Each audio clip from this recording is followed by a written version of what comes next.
सबु सरीगला पाठ पढ़े दिने बड़ मनुष्य हेब बोली चिंता करिथिला।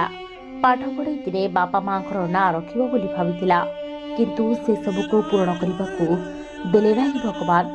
जेउ बयसरे खेली बुली पाठ पढ़िबा कथा सेही बयसरे जम पाखकु पठाई देले भगवान। हाँ दर्शक बंधु, बहु आशा रखी सप्तम श्रेणी में पढ़ुवा 12 वर्षर छात्र आज आरपारी को चली जाइछि। आउ एभली मृत्यु आसे बोली केही विश्वास करि पारु नांती। जी शुणुछि से कांदुछि, जी शुणुछि सी कहूछि हाँ भगवान एमिति काई कल? ए छोट पिलाटा तमर कौन करिथिला? ताकू एभली दंड काई देल? हाँ दर्शक बंधु, घटनाटा भी सेमिति आपण भी शुणिले आपणको पाद तलु माटी खसिजिब।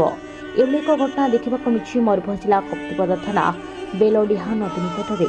कप्तिपदा स्थित पथरसाही ग्रामर प्रसाद नायकों पुओ प्रकाश नायक बयस मात्र 12 वर्ष। पाठ पढ़ी सप्तम श्रेणी में पिला मन खेलकूद बयस। से अपराह समय नदी पठार बसी खेलवा सहित से पठाकुल शोई शोई बाली संग्रह करुला। किंतु किए जानिथिला ए बाली खेल तापाई शेष खेल हेब बोली। हाँ सेमिति ही होइछि, ए बाली खेल तापाई होई जाइछि शेष खेल। नदी पठाकुल शोई शोई बाली बाहर करने समय ता उपरे माड़ी बसीथिला माटी अतड़ा। आउ माटी अतड़ा तले चापी होई रही जाइथिला ए 12 वर्षीय नाबालक प्रकाशर शरीर। आउ तापरे स्थानीय लोके देखि कप्तिपदा दमकल विभाग को खबर देवा परे दमकल विभागर कर्मचारी घटनास्थल में पहुंची नाबालक जनक उद्धार कर चिकित्सा निमंते उदला डाक्तरखाना भर्ती कराइथिबा बेले सेठी डाक्तर तांको मृत घोषणा करथिले।